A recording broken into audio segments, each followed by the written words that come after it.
नमस्कार, बहुत स्वागत है आप सभी का। मैं हूं आपके साथ नैना यादव, लेकर हाजिर हूं हमारा खास शो पूछता है इंडिया। आज बात करेंगे पड़ोसी मुल्क और उसकी नापाक साजिशों की, जो भारत के खिलाफ या तो जहर उगलते हैं या तो साजिशें रचते हैं। पाकिस्तान में फलते फूलते आतंकी संगठन, उनकी साजिशें, जिसमें उनका बखूबी साथ देते हैं पाकिस्तान की सेना और आईएसआई के सीनियर ऑफिसर्स।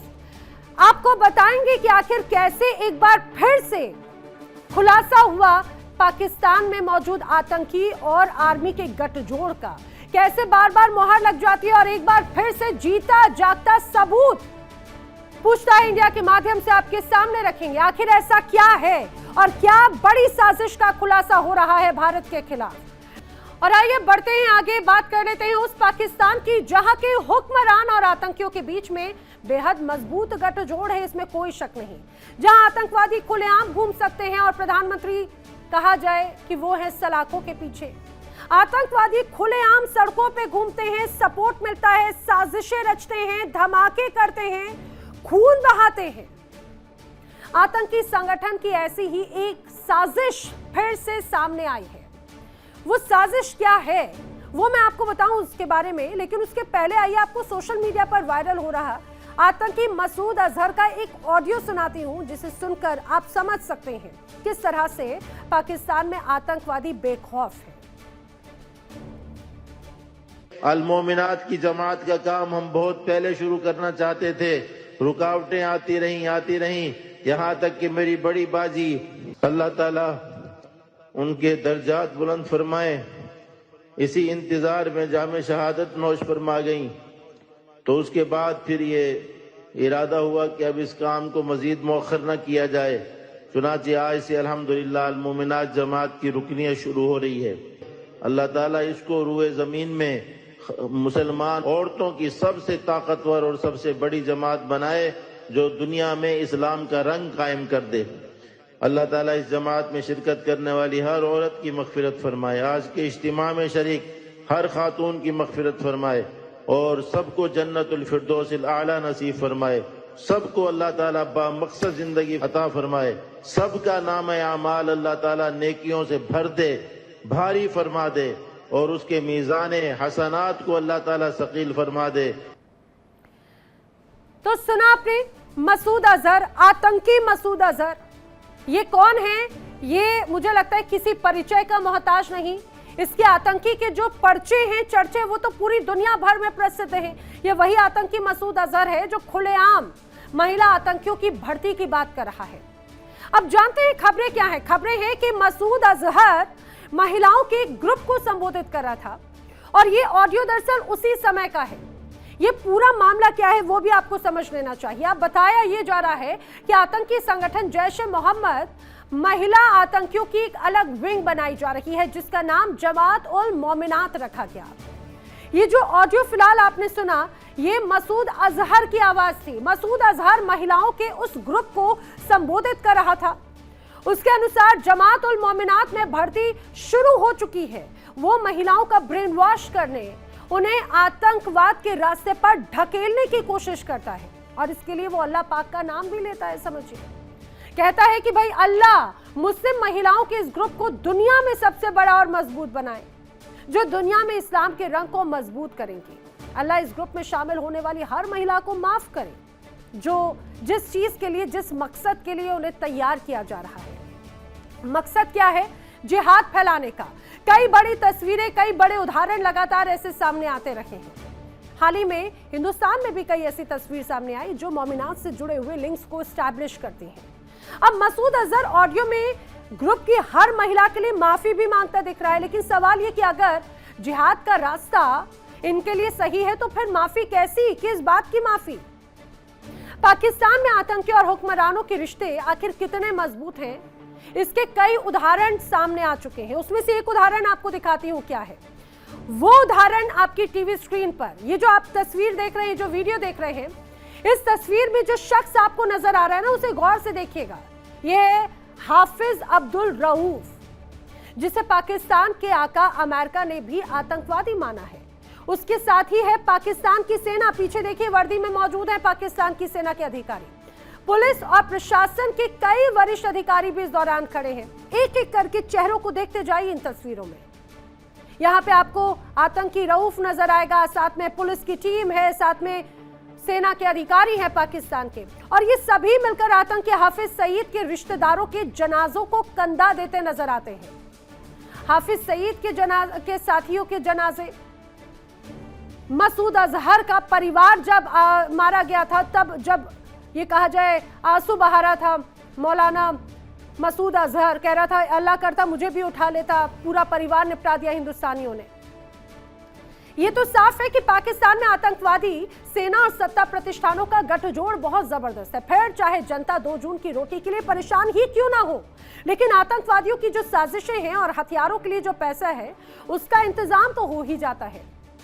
कैसे आतंकवादी फलते फूलते हैं ये तस्वीरें बिल्कुल स्पष्ट हो जाती हैं, लेकिन डिनायल स्टेट यानी कि पाकिस्तान कभी इन तस्वीरों को स्वीकार नहीं करेगा। बड़े सवाल, क्या पाकिस्तान में आम लोगों के हक के पैसे इन आतंकी साजिशों पर खर्च कर देना शर्मनाक नहीं है? क्या पाकिस्तान में आतंकी सेना और सियासत का गठजोड़ इतना मजबूत है कि ये टूट ही नहीं पाता? क्या भारत की ओर से ऑपरेशन सिंदूर पार्ट 2 का वक्त आ चुका है? करेंगे चर्चा। खास मेहमानों का पैनल मेरे साथ में कनेक्ट हो रहा है, जल्दी से आपको मिलवा दूं। रक्षा विशेषज्ञ रिटायर्ड ब्रिगेडियर राजन जामवाल जी मेरे साथ कनेक्टेड हैं। रक्षा विशेषज्ञ retired lieutenant colonel J S. Sodhi ji मेरे साथ कनेक्टेड हैं। विदेश मामलों के जानकार अरविंद तेजावत जी मेरे साथ में कनेक्टेड हैं। पाकिस्तान से जर्नलिस्ट डॉक्टर सज्जाद बुखारी मेरे साथ में कनेक्टेड है। आप सभी खास मेहमानों का बहुत स्वागत है। ये जो तमाम वीडियोस हैं, इन वीडियोस को मैं जानती हूँ शायद कभी स्वीकार ना करें, लेकिन चर्चा की शुरुआत में सज्जाद बुखारी आप ही से करना चाह रही हूँ। ये ऑडियो और ये वीडियो जो आप तस्वीरों में बार बार देख रहे हैं, क्या कहेंगे? आखिर क्या है ये? बहुत शुक्रिया नैना जी, आदाब अर्ज़ तमाम पैनलिस्ट को। मैं ये चाहूंगा कि आप मुझे थोड़ा सा टाइम दे देंगी तो आपका ये जो विजुअल्स आपने चलाए हैं या जो वीडियोस चलाई हैं इस पर मैं पहले गुफ्तगू कर लूं। आपने वो जो बाजमात मौलवी साहब का जिक्र किया कि जिसपे अमेरिका ने भी पाबंदियां लगाई हुई हैं, मैं इन विजुअल्स को तमाम जो देखने वाले हैं उनसे भी गुजारिश करूंगा कि बड़े गौर से देखें इन विजुअल्स को, कि आप जब भी कोई नमाज जनाजा पढ़ाया जाता है तो ये हमारी रसूमात ये हैं, या हमारा मजहब हमें ये कहता है कि बड़े एहतराम से पीछे हाथ बांध के खड़े हो जाते हैं या सर निगाहें नीचे करके नमाज जनाजा पढ़ा जाता है। लेकिन यहाँ पे आप देखें कि लोग डिस्पर्स हैं, लोग आपस में घुल मिल रहे हैं और आप मौलवी साहब को दिखा रहे हैं कि वो नमाज जनाजा पढ़ा रहे हैं। तो ये आपकी AI जनरेटेड जो वीडियो है, पहले तो ये एक्सपोज कर दूं। उससे पहले जो आपने विजुअल्स दिखाए जिसमें आपने पता नहीं कौन से मसूद अजहर साहब का जिक्र किया, वहां पर अगर आप उसको क्लोज करके देखें तो वहां पे रेड शर्ट में जो बंदा बैठा हुआ है वो वाज़ेह तौर पर देखा जा सकता है कि वो इंडियन है, और जो शख्स बैठा हुआ फोन पे बात कर रहा है उसके लिबास को भी ये यहाँ पे अभी आप देखिएगा कि उनका जो लिबास है वो रेड कलर का लिबास उन्होंने पहना हुआ है, वो भी इंडियन है, और जो आगे आगे चल रहे हैं वो भी इंडियन। ये देखिए, ये जो रेड कलर में आप मौलवी साहब के पीछे आप देखिए दाएं साइड पे, ये इनको आप जरा देखिएगा। तो इस तरह की आप सुनिए, आप स्क्रिप्टिंग बहुत खूब करते हैं। और सबसे खास बात ये कि अच्छा आपके यहाँ, अब मुझे बताइए क्या पाकिस्तान में हरे रंग के अलावा और कोई रंग अब पहनना ही बंद हो चुका है, या ऑपरेशन सिंदूर जब से हुआ तब से लाल रंग से इतना खौफ नजर आता है कि पाकिस्तान में पाबंदी है लाल रंग के कपड़ों पे पहनने के लिए, या अगर कोई आपको अलग रंग में कपड़े पहने हुए नजर आ जाए तो आप उसे अपना मानने से भी स्वीकार कर देते हैं, ऐसा कुछ है? दूसरी बात, आप इसे कह रहे हैं, आप जिस आतंकी की अगर आप बात कर रहे हैं जो जनाजे में पड़ता हुआ नजर आ रहा है, आपके लिए वो आतंकी नहीं है, लेकिन आपके जो आका हैं उसे वर्ल्ड वाइड आतंकवादी घोषित कर चुके हैं, मौलाना रऊफ जी। मौलाना रऊफ साहब का ही मैं आपको बता रहा था कि उसके पीछे जो आप विजुअल्स में चेक करें और कलर्स को जो है ना आपस में जरा मैच करें, जो आप हमारी आर्म फोर्सेस को दिखा रहे हैं और आगे जो लोग खड़े सुन लेना आप थोड़ा पहले सुन रहे हैं, अगर मैं गलत कह रहा हूं तो उसको डिनाई करना। चलिए जी, तो देखिए, जब आप कहते हैं नकल के लिए भी अकल की जरूरत होती है, एक तरफ आप ब्लैक एंड व्हाइट जो है ना ब्लर की भी जो है ना वीडियोस दिखा रही हैं, दूसरी जानिब कलर्स जो है वो स्टैब्लिश हो रहे हैं, रेड कलर स्टैब्लिश हो रहा है, मैरून कलर जिसे बोलती है, जो कर्नल साहब ने जो अभी वो शर्ट भी पहनी हुई है जिस कलर की, इस कलर के लिबास में आपको वो दो बंदे नजर आ रहे हैं, यानी एक तरफ उस वीडियो के अंदर जी। यानी वो बाकी सारी ब्लैक एंड व्हाइट है, ब्लर है और बाकी के कलर्स एस्टेब्लिश हो रहे हैं। या तो ये ब्लैक एंड व्हाइट होनी चाहिए थी या तो फिर ये कलरफुल होनी चाहिए ये जो थी। आपको तस्वीर तो मैं चाहूंगी जरा फुल फ्रेम में दिखा दीजिए एक बार सज्जाद को, वो ज्यादा अच्छे से एनालिसिस कर रहे हैं ना, वैसे भी कलर थेरेपी पे वो बहुत बातें करते हैं। ये जरा दिखाइएगा आप अरे सुनिए तो सज्जाद, अरे नाराज ना होइए भाई, जरा दिखाइएगा। ये जो तस्वीर में आपको जो नजर आ रहा है ये कौन है शख्स, आपको कौन नजर आ रहा है तस्वीर में? मौलाना साहब ये देखिए, ये यहाँ पे ये बाकायदा तौर पे अगर दिखाया जाए तो ये यहाँ पे नमाज जनाजा पढ़ा रहे हैं, लेकिन पीछे कौन जो है लोग ये? हैं जो आप उनको अच्छा वो आपके पाकिस्तान की आर्मी ने, देखिए अभी तक तो पाकिस्तान की आर्मी लोगों को पहचानने से मना करती थी, अब मैं पहली बार देख रही हूँ पाकिस्तान के जो पत्रकार हैं वो अपनी आर्मी के अधिकारियों को पहचानने से मना कर रहे हैं। अच्छा थोड़ी ये देर अच्छा ये तस्वीर जरा देख ली, मैं बोली मुझे भी हटा दीजिए पीसीआर टीम, बस ये फुल स्क्रीन को दिखाइएगा, ज्यादा अच्छे से कलर्स को देख पाएंगे। एमपी है ये हमारे मिलिट्री पुलिस वाले जो होते हैं ना, ये उनका आपने ये इनके हाथ पे जरा झंडा देखिएगा, ये कौन सा झंडा है? हाथ पे देखिएगा इनके झंडा, कौन है? हाथ पे झंडा देखिएगा, ये किस मुल्क का फ्लैग है? कौन है आपके ये जो आपके दाएं साइड पे है, इनके जरा हाथ पे जो वो झंडा बांधा हुआ है मेडल्स के साथ ही, कौन है ये? किस मुल्क का है ये? किस मुल्क का है? कौन है ये? आप बताइए ये किस मुल्क का फ्लैग है? आपकी आर्मी की यूनिफॉर्म नहीं है ये? कलर नहीं है।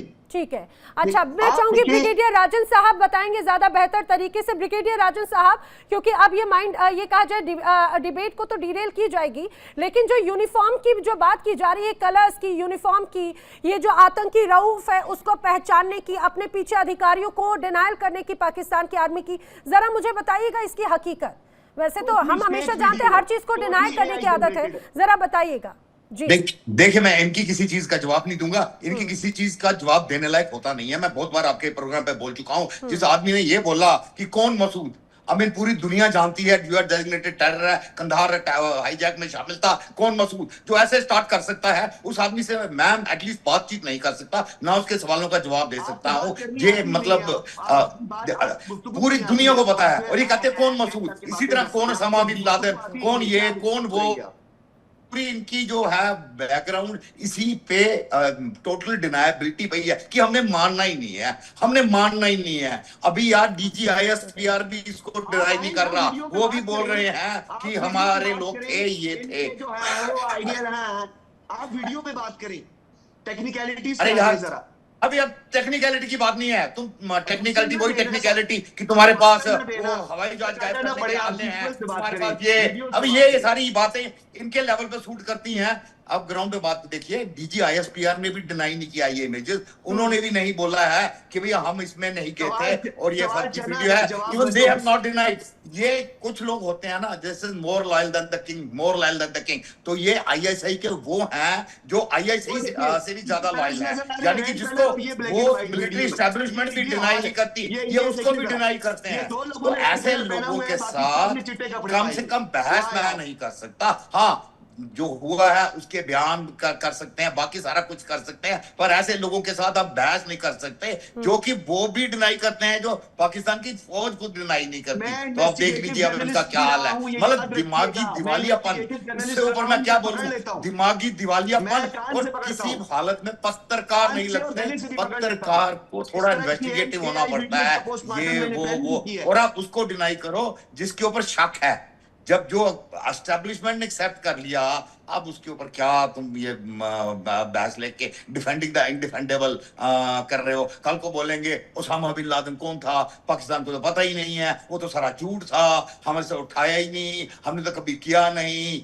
मतलब ये सारा उनके हिस्सा है, जैसे कारगिल हमने किया नहीं, हमने कभी लाशें लेने से मना किया नहीं, हमारे कभी 90,000 आदमियों की पैंट उतारी नहीं गई, ये कभी हुआ नहीं, ये कभी हुआ नहीं। तो मतलब हिस्ट्री जैसी ये पढ़ाते पढ़ाते अपने आवाम को खुद उसमें यकीन करने लग चुके हैं। ये इनकी सबसे बड़ी प्रॉब्लम है कि झूठ पढ़ते पढ़ते पढ़ाते पढ़ाते अपने झूठ में यकीन आना शुरू हो गया।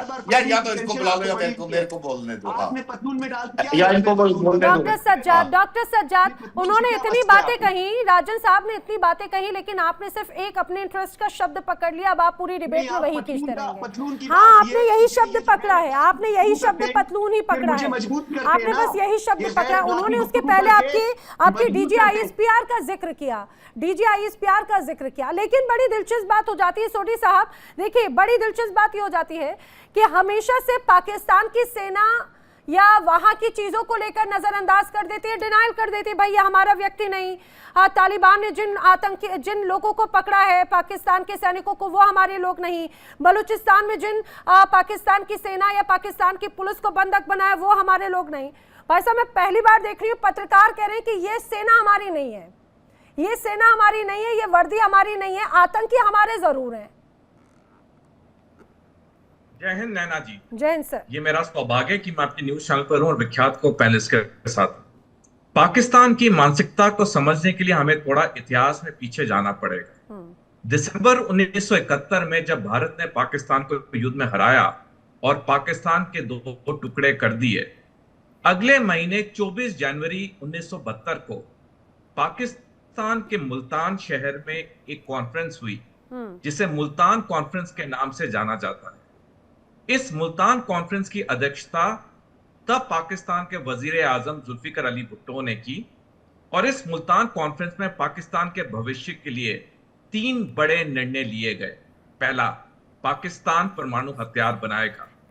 दूसरा, पाकिस्तान भारत में आतंकवाद को समर्थन करेगा, भारत को अंदरूनी तौर पे अस्थिर अशांत करने के लिए। और तीसरा, आने वाले समय में पाकिस्तान भारत पे जंग करेगा जम्मू कश्मीर के लिए। पाकिस्तान ने मुल्तान कॉन्फ्रेंस की पहली पॉइंट तो 1998 में कर ली जब उसने न्यूक्लियर टेस्ट किए, और जो दूसरा पॉइंट था आतंकवाद को समर्थन करना, उसने 1980 से शुरू किया जब उसने पहले पंजाब में आतंकवाद को समर्थन दिया और उसके बाद जम्मू कश्मीर में 36 साल से आतंकवाद चल रहा। लेकिन तीसरा जो मुल्तान कॉन्फ्रेंस का पॉइंट था कि पाकिस्तान आने वाले समय में जम्मू कश्मीर के लिए भारत पे जंग करेगा, ये उसे कहीं सफल होते हुए नहीं दिख रहा था, क्योंकि पाकिस्तान जानता था कि सैनिक तौर पे भारत पाकिस्तान से मीलों आगे बहुत मजबूत है। लेकिन नैना जी, सब कुछ बदला 14 मार्च 2013 जब शी जिनपिंग चीन के पहली बार राष्ट्रपति बने और उसके बाद चीन और पाकिस्तान की दोस्ती गहरी होती गई।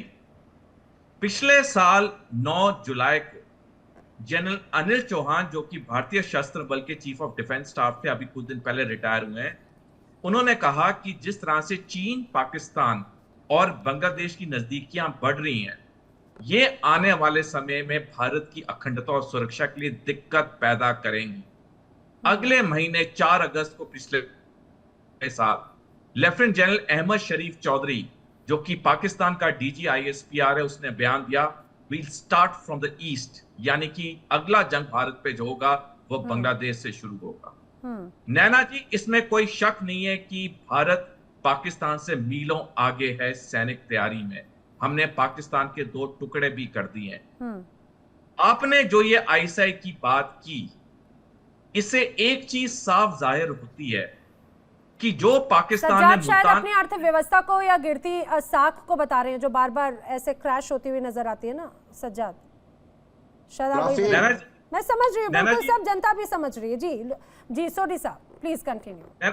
नैना जी, मैं इन पाकिस्तानी पैनलिस्ट के साथ कई शो पे हूँ। अभी कुछ दिन पहले दूसरे चैनल पे था, वहां पे इन्होंने बड़ी बदतमीजी की, महिला एंकर थी, बड़े उन्होंने अपशब्द इस्तेमाल किए। वहां भी वहां पर भी मैं नैना जी पिछले कुछ आज मैंने कोई शो ही नहीं किया, आज मैंने कोई शो ही नहीं किया। पहली बात, मैं आज अपने शो करके आ रहा हूँ। अरे कुछ दिन पहले बोला सज्जाद, ठीक है, कुछ दिन पहले बोला सोढी साहब, वो आज का कह रहे हैं, अभी कुछ दिन पहले।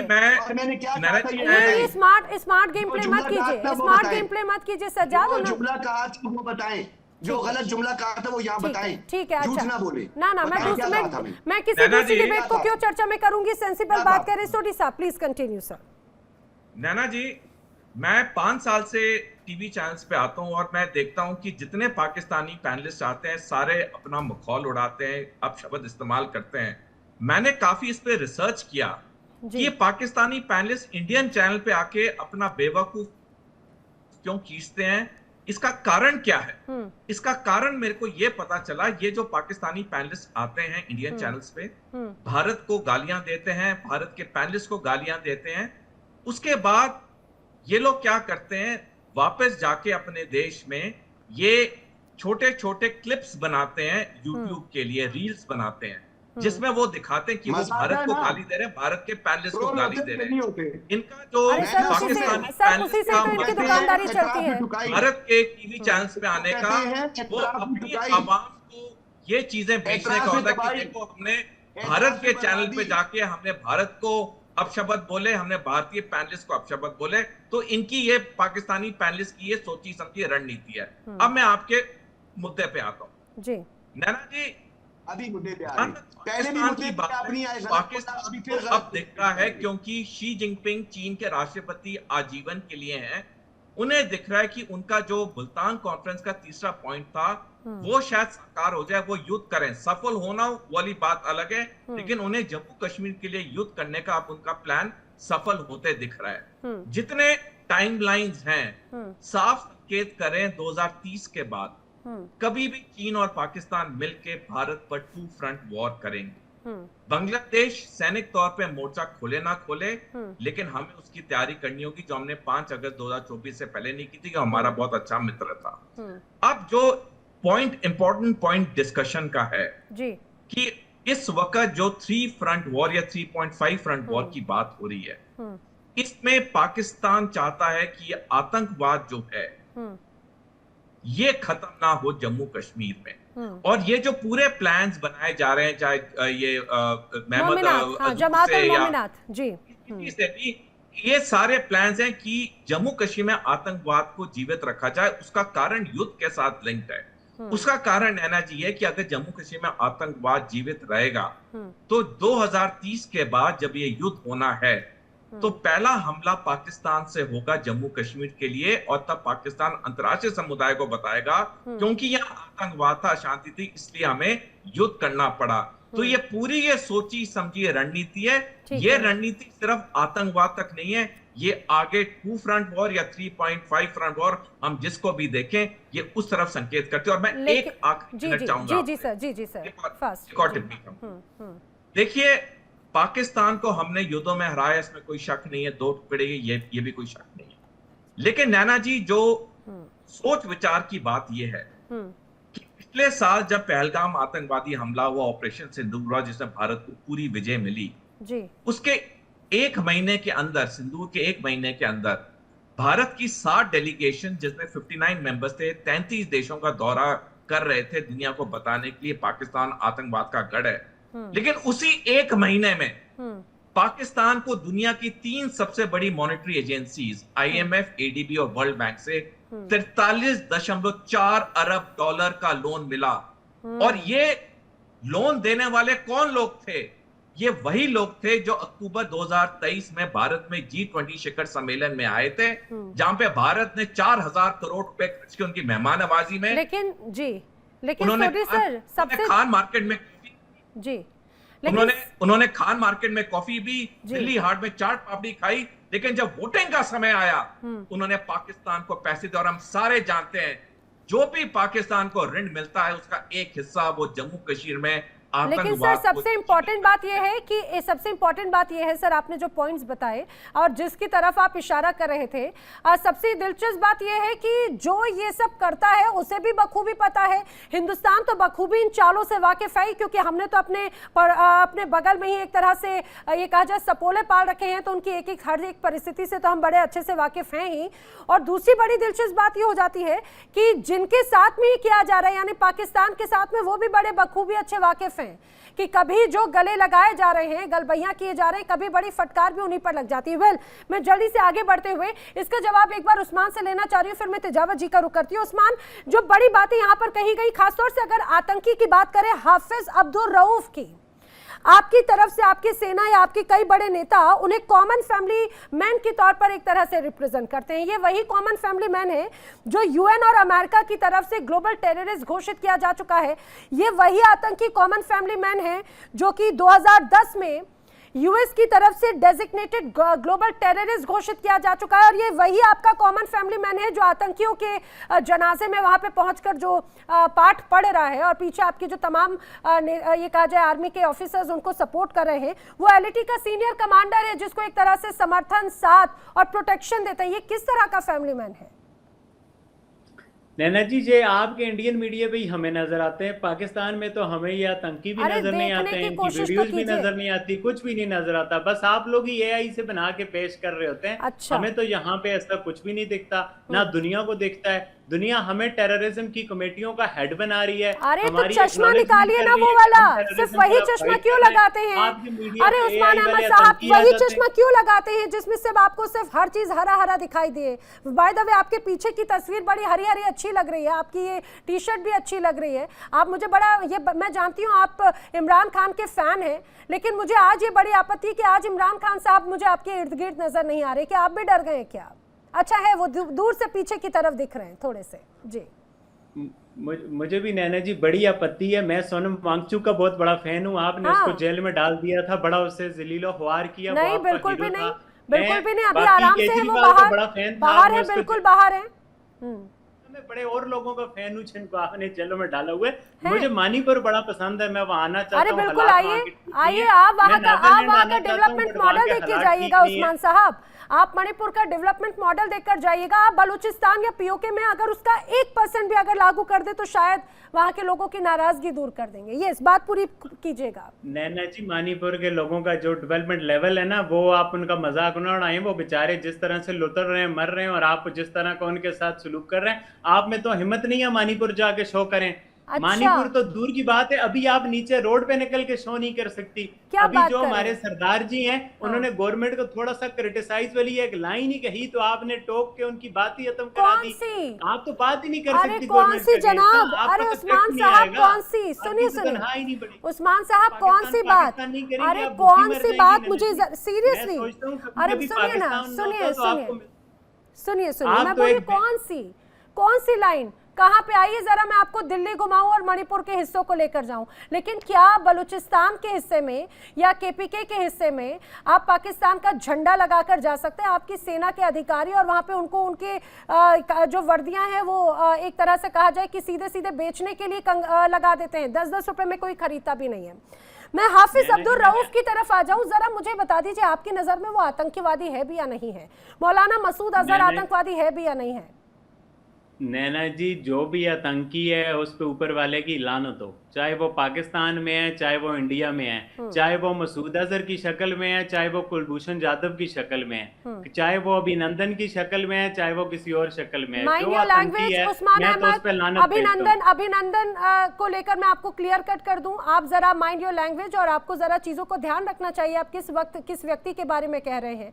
अभिनंदन कौन है, कौन था और किस रूप में आया था, किस रूप में गया था? एक बार जाकर आप अपने आर्मी ऑफिशियल से पूछिएगा, फिर जाके उलझुल तर्क रखिएगा। गुटाई लगाई थी, चाय पिलाई थी, फिर नहा धुला के वापस भेजाया था। हम तो उसका ये रूप जानते हैं। क्यों डर गए? हमने तो उसको जहाज उसका गिराया था, हमें तो उसका ये रूप पता है। हमने तो उसको जो है ना, हमने तो मारा भी और खिलाया भी। हमारी मेहमान नवाजी देके हमने दोनों काम करके वापस भेजे उससे, ताकि अपना वो जहाँ क्या करने आया था। अच्छा। वो नीचे क्या सीढ़ी से उतरा था या उसका जहाज गिरा के हमने उसे पकड़ा था? सुनिए, अगर इतना है ना तो अपनी जरा टीम को बोलिएगा, हिम्मत दिखाकर जरा बोलकर बताएं। वो आप मेरे एक सीनियर ऑफिसर के बारे में अगर गलत शब्दों का इस्तेमाल करेंगे, आपके ये बिल्कुल सही, मैं यहाँ पे बिल्कुल अलाउ भी नहीं करूंगी।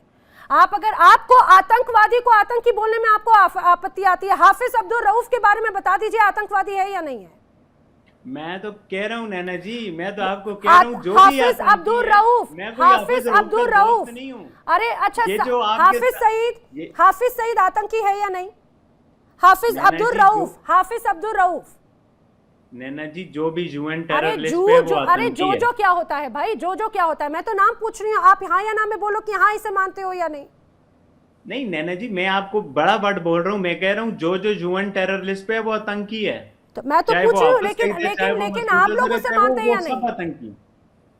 यही तो बात हो जाती है। तिजावत जी, शब्दों में खेलना बड़े अच्छे से आता है हमारे पाकिस्तानी पैनलिस्ट को। माफी के साथ बड़ी देरी से आपकी तरफ आ रही हूँ। आप ये समझिए, ये हालात हैं जो पाकिस्तान के जर्नलिस्ट, उसको नाम तक लेने में आपत्ति है, डर है, खौफ है। और दुनिया को एक अलग प्रोपेगेंडा क्रिएट करने की कोशिश करते हैं। हमने अभी देखा यही किस तरह से मोमिनात के माध्यम से एक बड़ी रणनीति तैयार करने की कोशिश की जा रही, खुलासे हो रहे हैं। बिल्कुल नैना जी, पहले तो मैं ये बता दूं कि जो सज्जाद साहब और जो हमारे पाकिस्तानी जो उस्मान साहब है, उनकी बात सुनकर ऐसा लग रहा है जैसे कि पाकिस्तान के किसी स्कूल के जो बिगड़ेल बच्चे नहीं होते हैं जो तू मैंने वाली बहस करते हैं। मैं पाकिस्तान के बहुत सारे तमाम सीनियर जर्नलिस्ट को जानता हूँ जिनके बात करने का एक खास तरीका होता है और उनकी बात में इतनी गहराई होती है, उनकी बात में इतनी गहराई होती है कि वाकई हमें सुनने में लगता है पाकिस्तान के ये जर्नलिस्ट लगभग ऐसी बात कर रहे हैं जैसे कि एआई एक्सपर्ट हो। खासकर आप जो सज्जाद साहब की बात सुनेंगे तो ऐसा लगेगा कि जैसे कि ये एक एक चीज को ऐसे कर रहे हैं जैसे कि ये एक्सपर्ट है। तो ऐसे में शक होता है कि ये जर्नलिस्ट हैं, सरकारी जर्नलिस्ट हैं या एक्चुअल में है क्या, और जर्नलिस्ट बनने के लिए क्या किसी योग्यता की जरूरत होती है या नहीं होती है। अगर पाकिस्तान में ऐसा होता है तो मुझे काफी दुख है कि वहां की जो खासकर मीडिया है वो काफी खतरे में है। मेरी बात सुनिए, आप अगर बात सुनेंगे नहीं तो कोई खास फायदा नहीं होगा। दूसरी बात नैना जी ये भी है कि आप चाहें तो उनके लिए उर्दू तर्जुमा कर दीजिएगा। मैं हिंदी में बोलता हूँ कि तर्कों का जवाब हो सकता है, कुतर्कों का कोई जवाब नहीं होता है।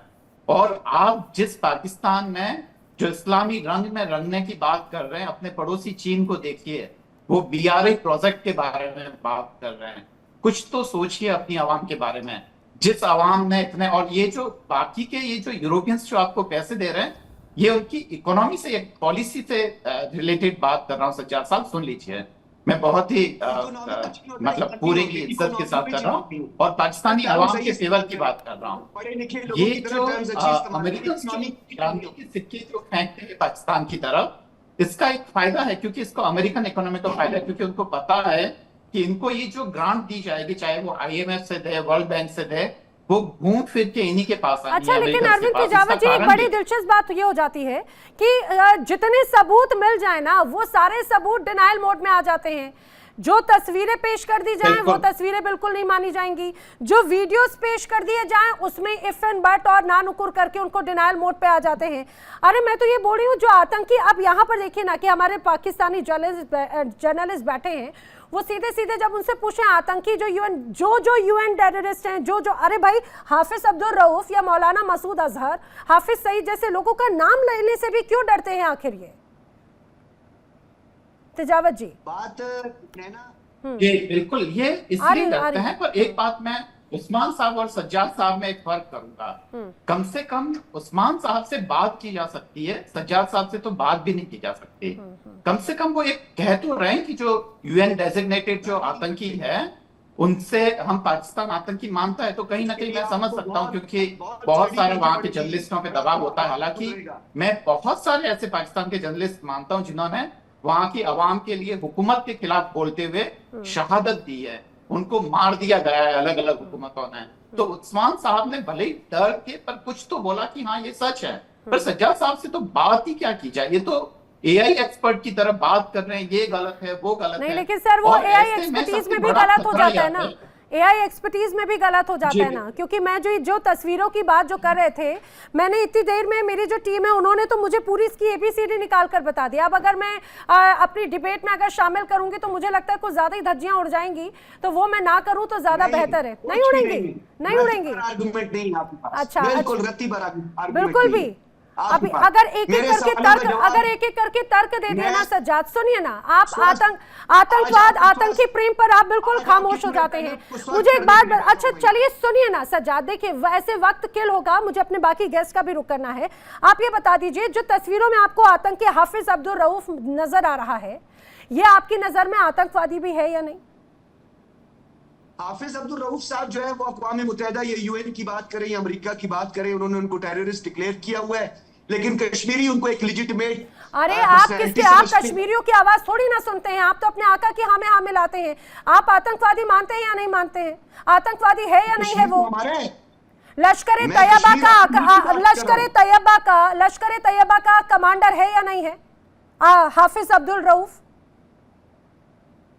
देखिए कश्मीरियों के लिए वो अरे मुजाहिदीन हैं। आतंकी है या नहीं आप ये तो बताओ। आप कश्मीरियों की चिंता ना करें ना, कश्मीरी हमारे हैं, कश्मीरी हमारे भाई हैं, उनका डेवलपमेंट बड़ा खूबसूरत हो रहा है उनके हिस्से का, आप उनकी चिंता बिल्कुल ना करें।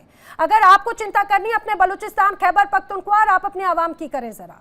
आतंकियों से प्रेम जरा छोड़ दीजिए, सब अच्छा हो जाएगा। हाफिज अब्दुल रऊफ आतंकवादी है या नहीं पाकिस्तान के लिए और आपके लिए?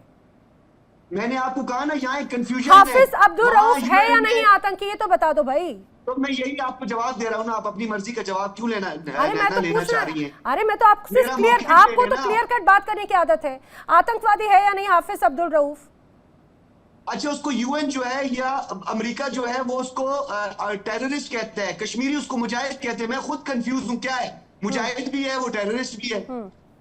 ये तो वही बात हुई बीएलए के जो आपके लड़ाके जिन्हें अभी आप लोगों ने उड़ा दिया, वहां के लोग तो उन्हें मुजाहिद कहते हैं, अपनी आवाज को बुलंद करने वाले हैं। आपके लिए वो आतंकवादी है, ऐसा क्यों? बिल्कुल नहीं कहते। आपके लिए आतंकवादी क्यों? बिल्कुल नहीं आप कहते। देखना नहीं बिल्कुल चाहते, नहीं सुनना कहते। नहीं चाहते। और आप बिल्कुल नहीं कौन से कहते। कश्मीरियों की बात करते हैं? हिंदुस्तान का एक कश्मीरी नहीं कहता। आपके हिस्से के जो पाकिस्तान की तरफ से कब्जा किया हुआ कश्मीर है, उनमें से एक व्यक्ति नहीं कहता कभी इनका समर्थन करते हुए। कैसी बातें कर रहे हैं? अरे मैं तो, अरे आप तो फैक्ट की बात करते हैं। सुनिए आप फैक्ट की बात करते हैं हाफिज, आप फैक्ट की बात करते हैं, आप फैक्ट की, अरे एज अ जर्नलिस्ट सवाल पूछ रही हूँ मैं डॉक्टर सज्जाद बुखारी, मैं फैक्ट पे बात कर रही हूँ। हाफिज अब्दुल रऊफ आतंकवादी है या नहीं?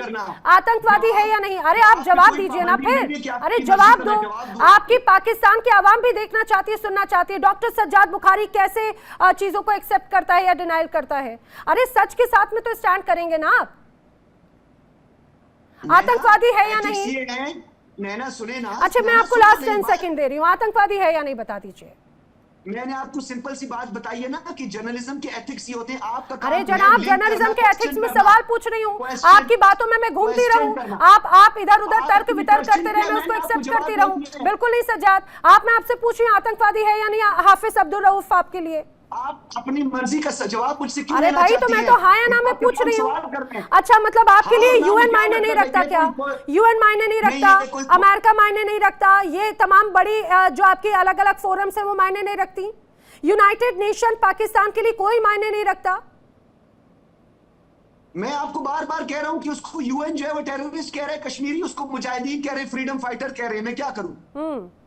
दोनों पहलू। अरे सज्जाद बुखारी क्या कह रहे हैं? सज्जाद बुखारी भी तो होगा। सज्जाद बुखारी तो अपनी तर्कों पे चलते ना। ये इस्तिजावत जी कुछ कह रहे थे, जल्दी जल्दी रिएक्शन ले रही हूं मैं, ऐसे टाइम किल हो रहा है सर। बिल्कुल, मैं बहुत ही छोटे में कहता हूँ, हमें इनकी स्वीकार्यता की जरूरत नहीं है। वो आतंकवादी है और रहेगा। मैं उनके लिए जी शब्द तक का इस्तेमाल करना पसंद नहीं करूंगा। ये वो लोग हैं जिन्होंने मासूम बच्चों को मारा है, अच्छे खून से लथपथ हॉस्पिटल जाते हुए, और इनको प्रोटेक्ट करते हुए उन सब लोगों को शर्म आनी चाहिए। और ये ध्यान रखना चाहिए कि पाकिस्तानी हुकूमत ने मुसलमानों को जितना मारा है पूरी दुनिया में, हिंदुओं की तो बात छोड़िए, चाहे वो बांग्लादेश हो, चाहे वो बलूचिस्तान हो, चाहे वो उधर फिलिस्तीन में हो, इन अंग्रेजों का साथ देते हुए, उतना शर्म की बात होनी चाहिए। खासकर सर शर्म कैसे आएगी सर?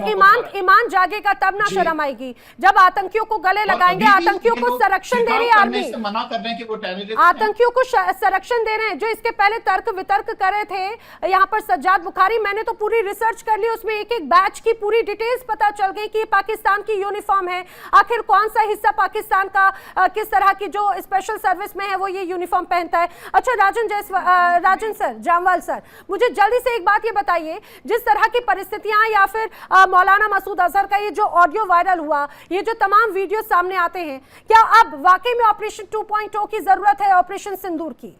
क्योंकि ये साजिशों से तो बाज नहीं आएंगे। देखिए बिल्कुल मेरे को इनके ऊपर पूरा यकीन है, मतलब इनकी सोच पे, इनकी वो जो मतलब जहां से भी ये लोग पढ़ते हैं, अब नाम बोलूंगा तो फिर ये और उछलेंगे, जो पढ़ाई किया जिसमें बहुत ज्यादा साइंस वगैरह पढ़ाई जाती है करके, वहां से जब ये निकलते हैं तो इनकी सोच पे मेरे को इतना भरोसा है कि इन्होंने कुछ ना कुछ करना है, तो इसलिए ऑप सिंदूर होगा।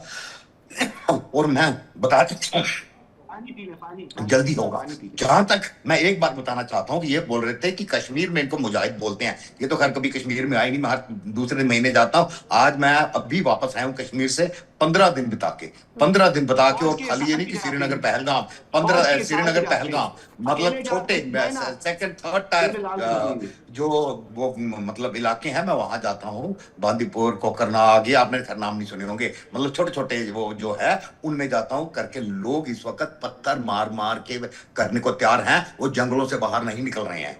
अब सुन लीजिए मेरी बात, सारे इनकाउंटर जंगलों में हो रहे हैं, शहर के अंदर घुसने में डरते हैं लोग, डंडों से, पत्थरों से, ईंटों से मारने को तैयार है। ये हालत है जिनको आप बोल रहे थे कि आदि आपने तो कभी देखा ही नहीं, कभी आए नहीं, आने का खैर मौका भी कहाँ मिलेगा। यहाँ के आके हाईवेज देखो, फ्लाईओवर देखो, आपको ऐसे इस्लामाबाद में नहीं दिखेंगे जितने श्रीनगर शहर में दिखेंगे। मैं आपको बता रहा हूँ, आप आके एक बार देखो तो सही। अभी बार मैं इनको ना जो श्रीनगर में जो प्रोजेक्ट चल रहे हैं ना, वो टनल इधर से कितनी तो टनल बन रही है कनेक्टिविटी के लिए, मतलब आती बार में भद्रवा किश्तवाड़ से वापस आया, चल वहां भी संभल के नीचे से एक टनल निकाल रहे हैं, 8 टनल निकाल रहे हैं। नजर नहीं आएगा ना राजन सर, ये सब नजर आएगा। ये तो एक अलग चश्मा है, ये तो एक अलग चश्मा है जो नजर नहीं आएगा। अच्छा, हाँ, महबूबा मुफ्ती ने क्या कहा था? महबूबा मुफ्ती ने क्या सवाल किया था, उसका जवाब दिया है आपने? कौन कि सा? इस तरफ का क्या बोला था यार? कहाँ की बात? अच्छा ठीक है, सुनिए, अरे हमारी नेता है महबूबा मुफ्ती, बहुत अच्छी हैं, खासतौर से जम्मू कश्मीर और हिंदुस्तान का हिस्सा हैं, बड़ी खूबसूरती से विकास की बात करती हैं। अरे लेकिन आप जरा अपने DGISPR को देख लीजिए। उस्मान, एक लास्ट बात मुझे बता दीजिए, अमेरिका, UN, इंडिया, FATF, तमाम बड़ी एजेंसीज सब हाफिज अब्दुल रऊफ को टेररिस्ट मानते हैं, लेकिन एकमात्र पाकिस्तान के DGISPR है जो कॉमन मैन बताते हैं। ये किस तरह से रियलिटी डिनाइल है? नैना जी, मैंने आपको बोला है पाकिस्तान UN को मानता है। अगर UN की टेरर लिस्ट पे कोई है तो पाकिस्तान भी उसका आतंकी मानता है, ऐसा नहीं है। तो आप फिर उन्हें, आप जिन्हें अगर मानता है उन्हें आपकी आर्मी सपोर्ट कैसे दे देती है भाई? ये तो बड़ा, ये सिर्फ मुझे लग रहा है पाकिस्तान में संभव है। यहाँ पे आपके जो तमाम ऐसे बड़े आतंकी हैं जो UN टेररिस्ट हैं, वो खुल्लम खुल्ला घूम सकते हैं, फतेह पढ़ सकते हैं, पाकिस्तान की आर्मी उनको प्रोटेक्ट करती है। भाई ये सिर्फ पाकिस्तान में ही संभव है, और यही वजह है कि क्यों आपको आतंकी और पाकिस्तान की सेना का गठजोड़ माना जाता है। मुझे यही समझ में नहीं आता, और आप लोग उसका समर्थन, सपोर्ट करते हैं। बहुत हैरान करने वाली बात है। आप सभी मेरे साथ इस चर्चा में शामिल हुए, आप सभी का बहुत बहुत शुक्रिया। लेकिन यह हकीकत को दर्शाता है अभी भी पाकिस्तान में आतंक और सेना के गठजोड़ को। वक्त एक छोटे से ब्रेक का, तमाम खबरें आगे भी जारी है। देखिए इंडिया डेली 24/7 अब आपकी स्मार्ट टीवी पर। इंडिया डेली मौजूद है सभी डिजिटल प्लेटफॉर्म पर लाइव और लगातार। इंडिया डेली 24/7 हर दिन राष्ट्र को समर्पित।